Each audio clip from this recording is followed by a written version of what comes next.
وہ خود ایک دن سب کا حساب لے لے.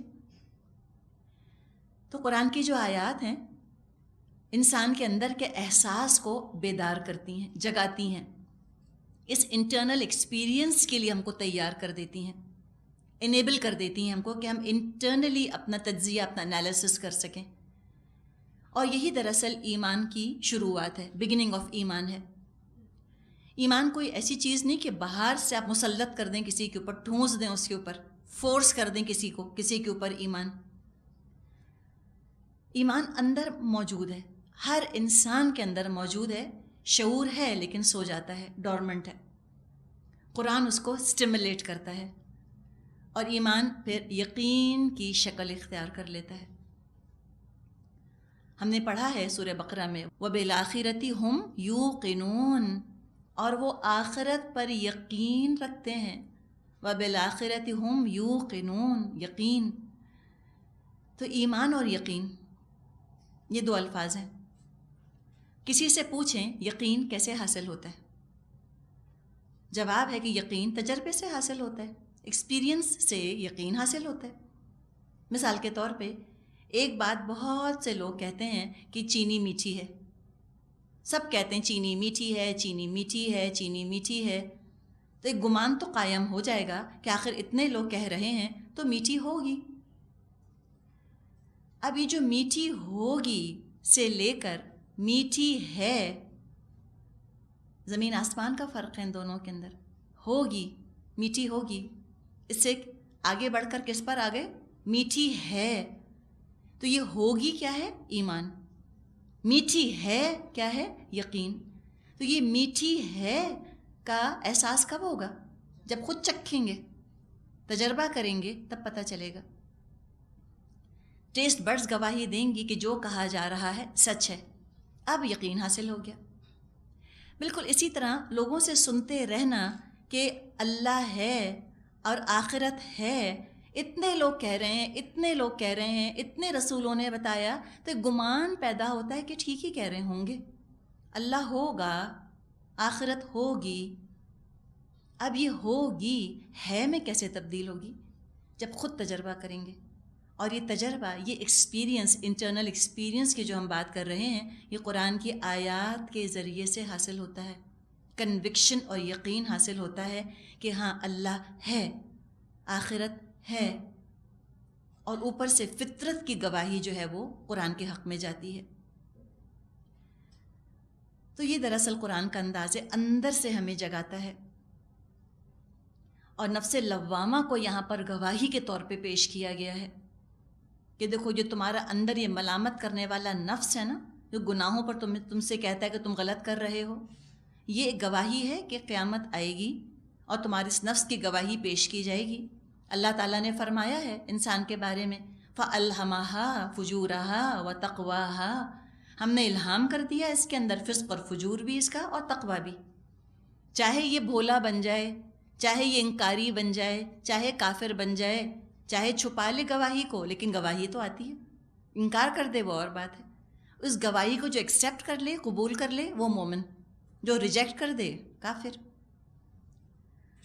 اب ایک حقیقی بات ہے جو کہ بتائی جا رہی ہے. فرمایا اَيَحْسَبُ الْإِنسَانُ أَلَّن نَّجْمَعَ عِظَامَهُ، کیا انسان نے یہ سمجھ رکھا ہے ہم اس کی ہڈیوں کو جمع نہ کر سکیں گے؟ یہ انداز ہے جس کو کہ ہم انگلش میں کہتے ہیں نا، ٹیک دا بل بائی اٹس ہارنز. بالکل ڈائریکٹ مقابلہ. تم یہ کہہ رہے ہو، نو بیٹنگ اراؤنڈ دا بش، ادھر سے ادھر سے اشاروں کنایوں سے بات نہیں، ڈائریکٹ بات کے اے انسان جو تو سامنے بیٹھا ہے، تیرا یہ خیال ہے کہ ہم تیری ہڈیاں جمع نہ کر سکیں گے؟ فرمایا بلا، کیوں نہیں، تم بالکل غلط سوچ رہے ہو، بالکل غلط. قادرین، قادر ہیں اس بات پہ، علی ان نسوی بنانہ، ہم تو اس کی انگلیوں کی پور پور تک ٹھیک بنا دینے پر قادر ہیں. اب یہ بات کا مقابلہ بات سے ہے. کس کی بات کا مقابلہ کس کی بات سے؟ ایک جاہل انسان کی بات اور دوسری طرف العلیم کی بات. ایک مخلوق کا قول، ایک خالق کا قول. تو دیکھ لو وزن کس میں ہوگا. اللہ کی بات بالکل درست، جو کہہ رہا ہے کہ اللہ ہماری ہڈیاں جمع نہیں کر سکتا وہ غلط کہہ رہا ہے، چاہے وہ کوئی نوبل پرائز ونر ہوتا رہے، کچھ بھی ہو۔ فرمایا ہڈیاں تو بڑی چیز ہے، ہم تو تمہاری انگلیوں کی پور تک درست کر دیں گے، ٹو دا فائنسٹ ڈیٹیل تم کو دوبارہ بنا کر کھڑا کر دیں گے، یعنی کہ رینڈم نہیں کہ ہڈیاں شڈیاں جمع ہو گئی تم کھڑے ہو گئے، اپنے تشخص کے ساتھ، اپنی آئیڈینٹی کے ساتھ تم دوبارہ کھڑے کیے جاؤ گے۔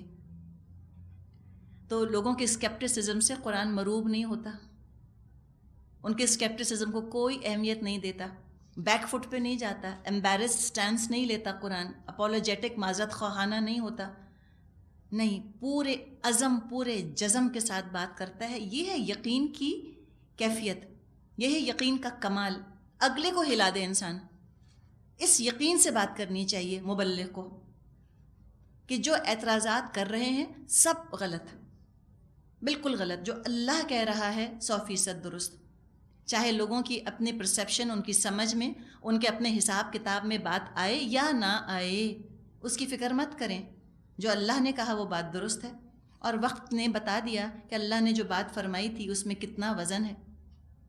بنان، بنانتن کی جمع ہے، ٹپس آف دا فنگرز کو کہتے ہیں، انگلیوں کی پور کو۔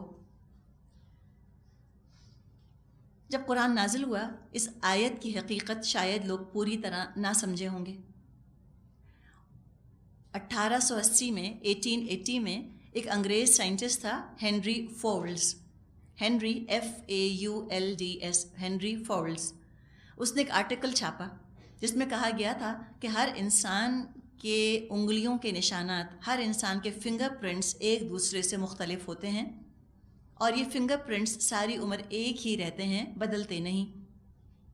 اس کے بعد فنگر پرنٹنگ شناخت کا، آئیڈینٹیفیکیشن کا ایک اہم ذریعہ بن گئی۔ مجرم کی شناخت کے لیے جائے واردات پر جا کر فنگر پرنٹس لے لیتے ہیں، جس چیز کو ہاتھ لگایا ہوتا ہے اس پر وہ اپنے نشانات چھوڑ جاتا ہے، وہ سب اس کے خلاف گواہ بن جاتے ہیں۔ تو فرمایا کہ ہم تو تمہاری انگلیوں کی پور، تمہارے فنگر پرنٹنگز تک درست کر دیں گے، تمہارا اپنا سگنیچر بھی ہوگا تمہارے اپنے اعمال پر۔ بہت سے اعمال ہاتھوں سے تو ہوتے ہیں، سب اس کے حق میں یا اس کے خلاف گواہی دے دیں گے۔ تو فرمایا کہ یہ کوئی بڑی بات نہیں، سب کو بنا کے کھڑا کر دیں گے، ہم سب کی ہڈیاں جمع کر دیں گے، ذرات جمع کرنے میں کوئی کنفیوژن نہ ہوگا اللہ کو، اللہ بھی پہچانے گا تمہیں تم کون ہو، تم خود بھی پہچانو گے تم کون ہو۔ تو قیامت کے دن کوئی بلینک میموری لے کے نہیں کھڑا ہوگا ایمنیجیا کے ساتھ، کہ یادی کچھ نہیں کہ میں کون تھا اور کہاں تھا، سب سیلف کانشیسنس کے ساتھ کھڑے ہوں گے، اپنی آئیڈینٹی کو خوب پہچانیں گے کہ میں فلاں بن فلاں ہوں، اپنی یادداشت انٹیکٹ ہوگی ان کی، اس کے ساتھ کھڑے کیے جائیں گے۔ اب بیچ میں انداز کیا ہے، بات اگلا جملہ جو ہے بل سے شروع کیا گیا، یعنی کہ بات یہ نہیں ہے کہ ان کو قیامت کا آنا ناممکن لگ رہا ہے، بات کیا ہے، انڈر لینگ کاز کیا ہے آخرت کے انکار کا، وہ ان کی نفسیات کھول دی گئی ہے، ان کا موٹیویٹنگ فیکٹر قیامت کو انکار کرنے کا وہ کھول دیا گیا۔ بات کیا ہے دراصل، بل یرید الانسان لیفجر امامہ، کیوں انکار کرتا ہے قیامت کا؟ اس لیے کہ انسان چاہتا ہے کہ آگے بھی بدعمالیاں کرتا رہے،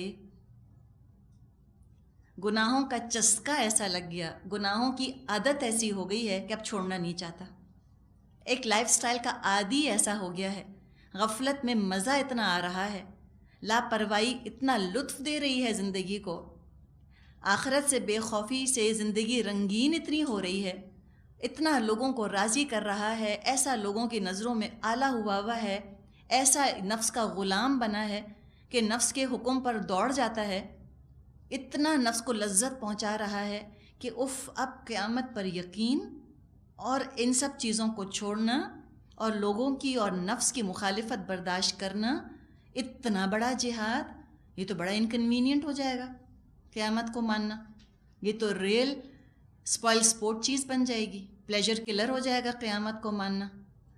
تو اس کو کاہلی آتی ہے، لتھارجی آتی ہے، کہتا ہے اف، اب کون بدلے، کروٹ لے کے پھر آنکھ بند کر لیتا ہے کہ چھوڑو رہنے دو، جب آئے گی تو دیکھیں گے، کر لیں گے، نمٹ لیں گے نا، ابھی سے کیا مزہ خراب کریں۔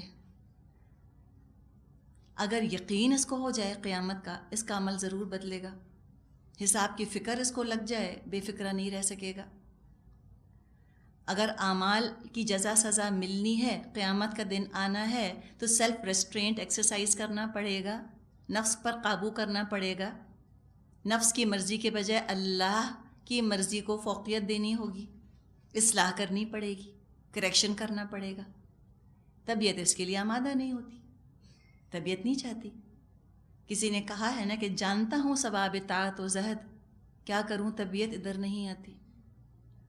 ایمان مجھے کھینچے ہے تو روکے ہے مجھے کفر، کعبہ میرے پیچھے ہے تو کلیسا میرے آگے، کیا کریں.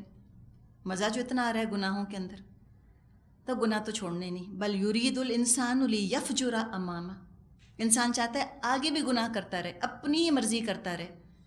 تو لہٰذا کیا کیا، عقل مندی کیا کی، اپنی طرف سے آسٹرچ ایٹیٹیوڈ اختیار کر لیا، ریت میں سر دے لیا، سمجھا کہ طوفان ہی نہیں آئے گا. جیسے کہ بلی کو دیکھ کر کبوتر آنکھیں بند کر لے، اس سے حقیقت بدل تو نہیں جائے گی. آنکھ بند کر کے خواہشات کے پیچھے چلنا، سوئے پڑے رہنا، کاہلی میں پڑے رہنا، اور امید رکھنا کہ جب قیامت آئے گی تو فائنلی اچانک کچھ نہ کچھ خود بخود ایسا ہو جائے گا کہ میں اپنی بدعمالیوں کی سزا سے بچ جاؤں گا.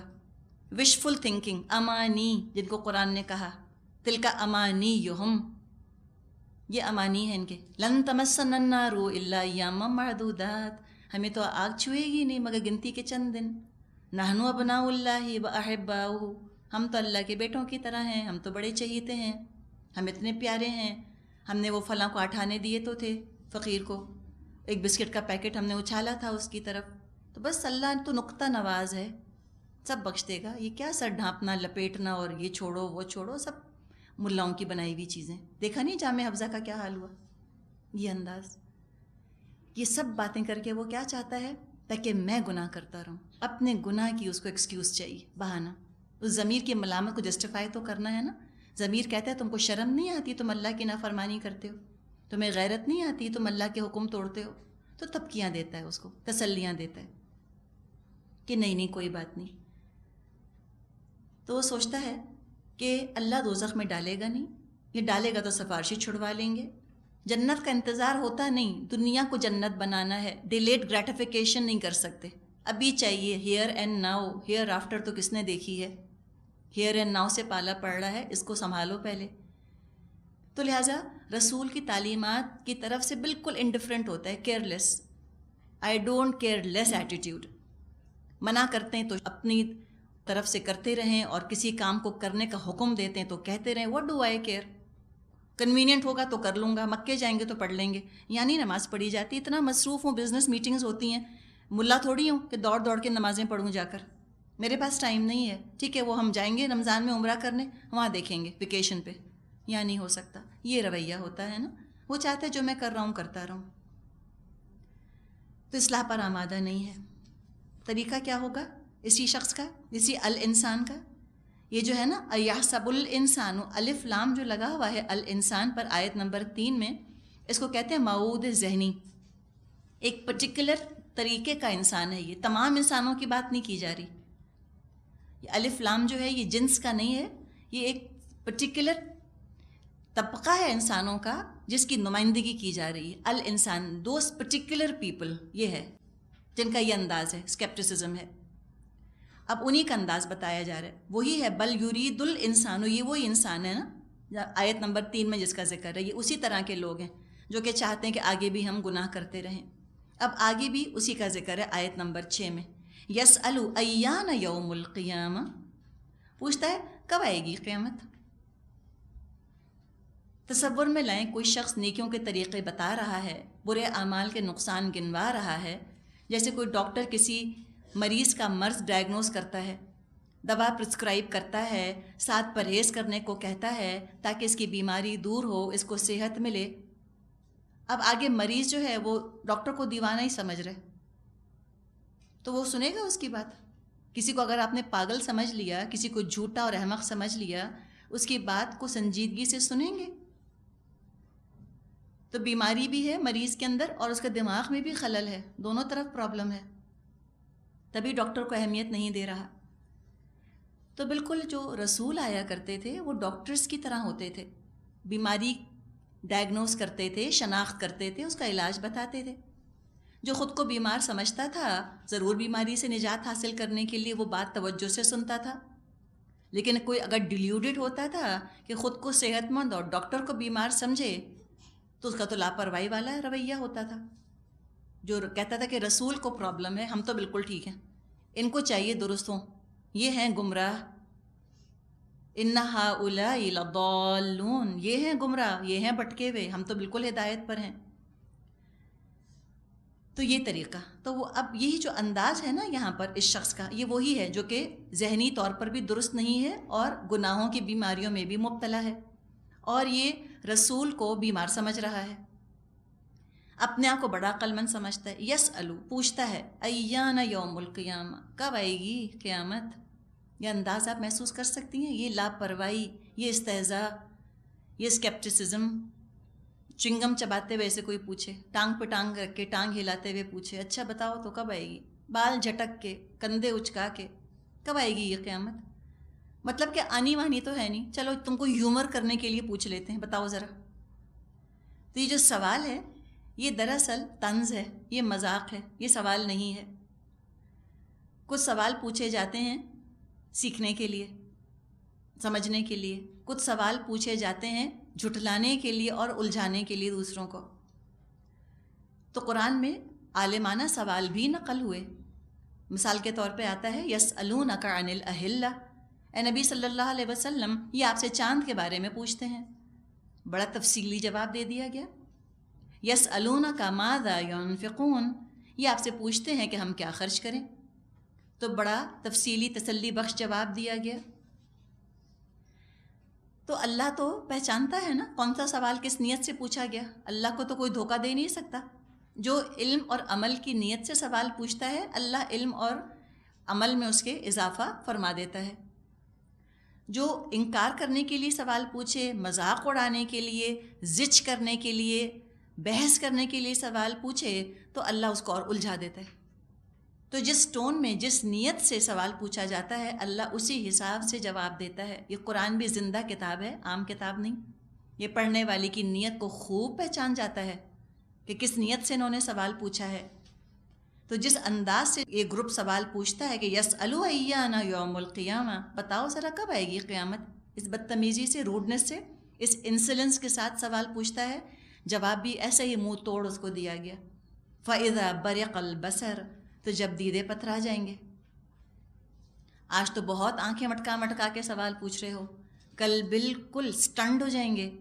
وَخَسَفَ الْقَمَرُ، اور چاند بے نور ہو جائے گا۔ وَجُمِعَ الشَّمْسُ وَالْقَمَرُ، اور سورج اور چاند جمع کر دیے جائیں گے۔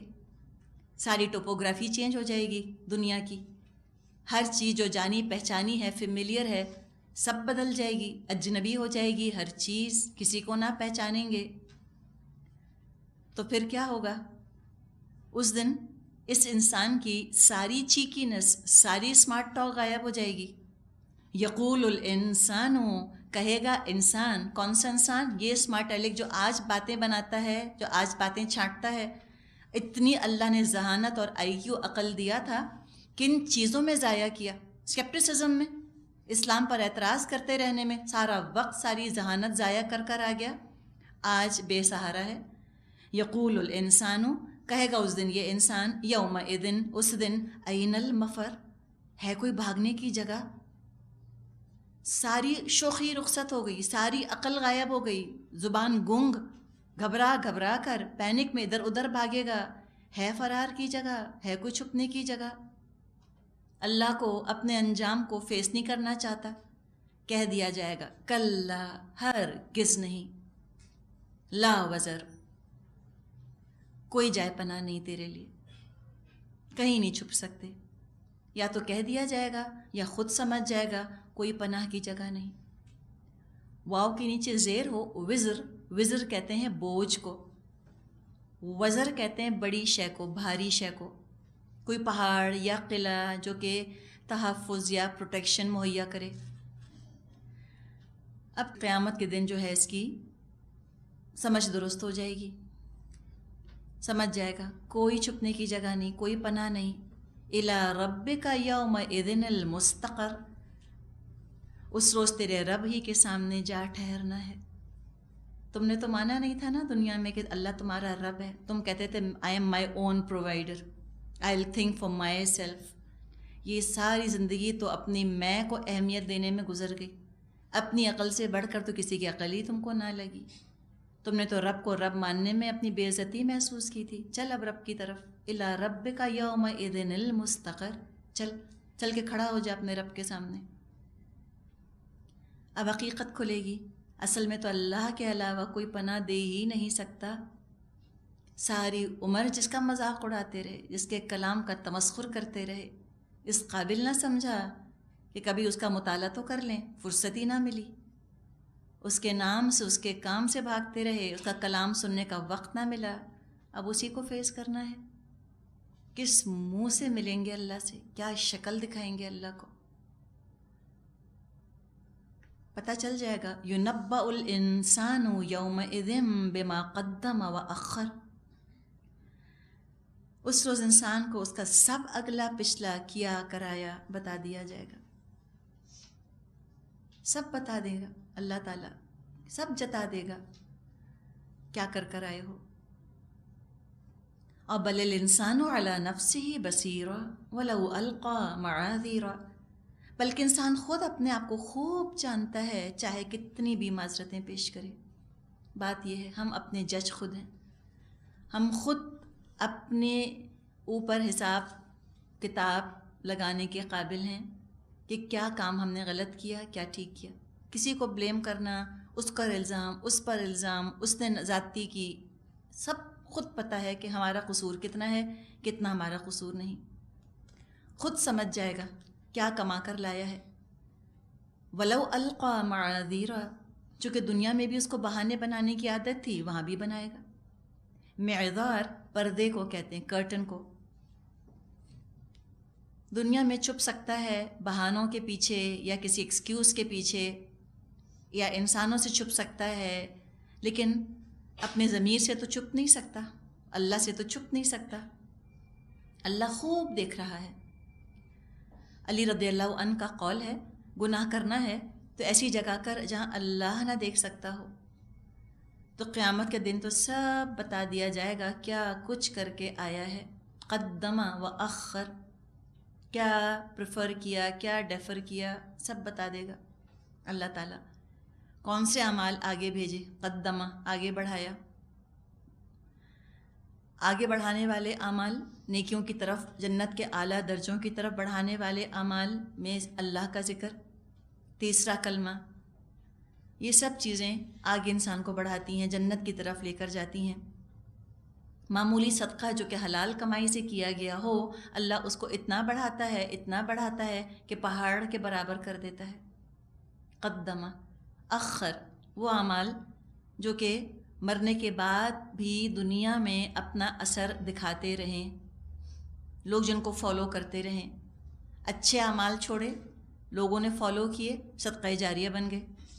کسی کو اچھی بات بتا دی، کسی کو قرآن کی طرف راغب کر دیا، کسی کی کنفیوژنس کو دور کر دیا، کسی کے شکوک و شبہات کو کلیئر کر دیا، کسی کو نیکی کی راہ دکھا دی، دل علی الخیر، نیکی کی طرف رہنمائی کر دی، یا نیک اولاد اٹھائی، لوگوں کو نیکی بتائی. جب تک دنیا میں وہ نیکی کا کام چلتا رہے گا، شروع کرنے والے یا اپنا حصہ ڈالنے والے کو اس کا اپنا اجر ملتا رہے گا. انویسٹمنٹ ہے نا، ٹائم کی انویسٹمنٹ ہے، محنت کی انویسٹمنٹ ہے، اس کا ڈیویڈنڈ ملتا رہے گا. خود تو چند ہی سال کچھ عمل کیے تھے، لیکن سکھا بہت سوں کو دیا تھا. اب وہ اجر ملٹیپلائی ہوتا چلا جائے گا. جیسے نبی اکرم صلی اللہ علیہ وسلم نے کل کتنے سال نمازیں پڑھیں؟ 23 سال ہے نا. اب دنیا سے گئے ہوئے کتنے سال ہو گئے؟ 1400 سال. ان 1400 سالوں میں کتنے لوگوں نے نمازیں پڑھی ہوں گی؟ کروڑ لوگوں نے. ان سب کا اجر گیا کس کو؟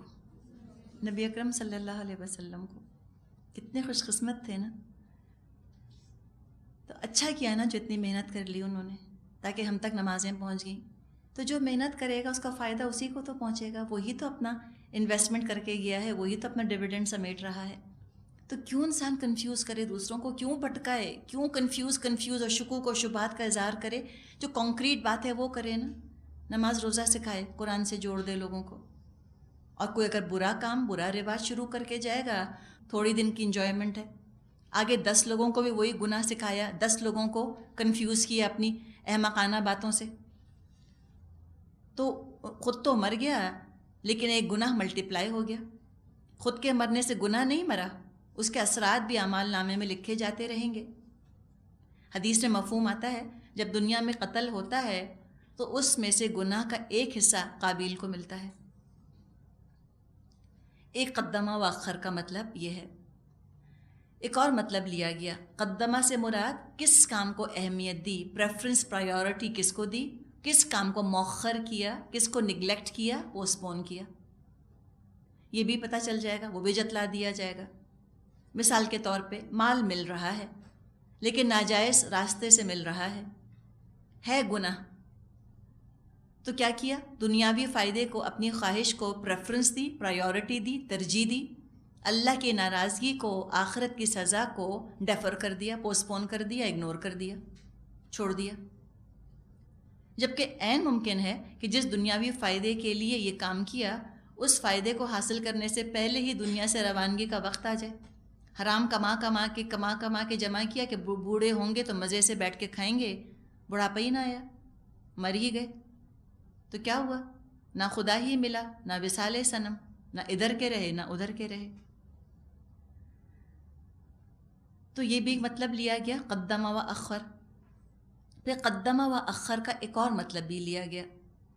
قدمہ سے مراد زندگی کے شروع کے دور میں کیسے کام کیے، اور اخرہ سے مراد کہ بڑھاپے میں، زندگی کے آخری حصے میں کیا کام کیے. جہاں تک زندگی کے شروع کے دور کا تعلق ہے، اصل تو شعور کے ساتھ سمجھیں کہ وہ ایک احساس آتا ہے نا، جوانی کے ساتھ. جوانی کی عبادت پیغمبروں کا شیوا ہے. جوانی میں نیک کردار رہنا، پاک دامن اپنا رکھنا، فحاشی سے اور بے حیائی سے اور برائی سے دور رہنا، یہ تو پیغمبروں کا درجہ ہے، ان کا لیول ہے. حدیث میں مضمون آتا ہے 7 قسم کے لوگ ہیں جو قیامت کے دن عرش الہی کے سائے میں ہوں گے. ان میں سے ایک قسم ان لوگوں کی ہوگی کہ جن کو جوانی میں کسی حسب نسب والی خوبصورت عورت نے گناہ کی دعوت دی ہو اور وہ اللہ کے ڈر سے باز آ جائے، کہہ دے انی اخاف اللہ، نہیں میں اللہ سے ڈرتا ہوں. یعنی کہ عورت کا فتنہ اتنا زبردست ہے، اتنی شدید ٹیمپٹیشن ہے عورت مرد کے لیے کہ اگر وہ ریزسٹ کر گیا تو جنت سے کم اجر نہیں ہے. اور جنت تو ملے گی، اس سے پہلے اللہ کے عرش کے سائے میں اس کو رکھا جائے گا.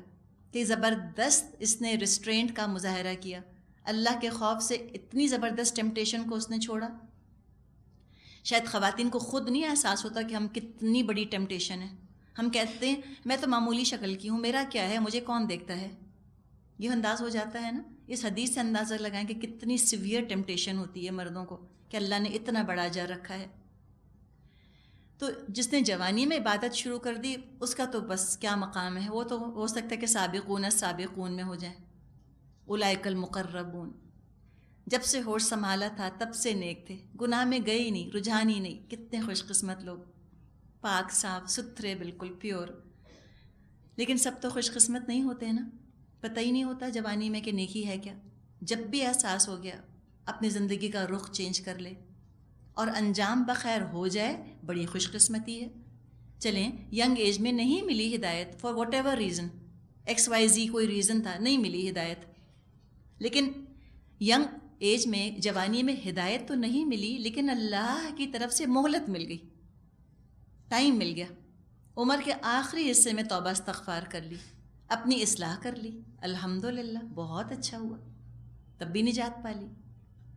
تو قدمہ ہو یا اخر ہو، زندگی کے شروع کے حصے میں ہدایت ملے یا زندگی کے آخری حصے میں ہدایت ملے، الحمدللہ.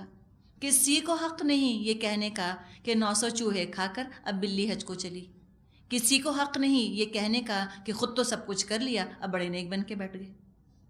یہ کسی کو حق حاصل نہیں، الحمدللہ توفیق تو مل گئی. قدمہ اور اخر کے ایک اور معنی بھی لیے گئے. قدمہ وہ عمل صالح جو کر لیا، بیٹھے تھے گاڑی میں جا رہے تھے، کچھ بھی کرنے کو نہیں تھا.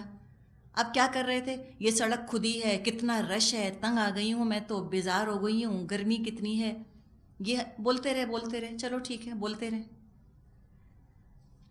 اسی میں کسی نے تسبیح پڑھ لی، استغفار پڑھ لیا،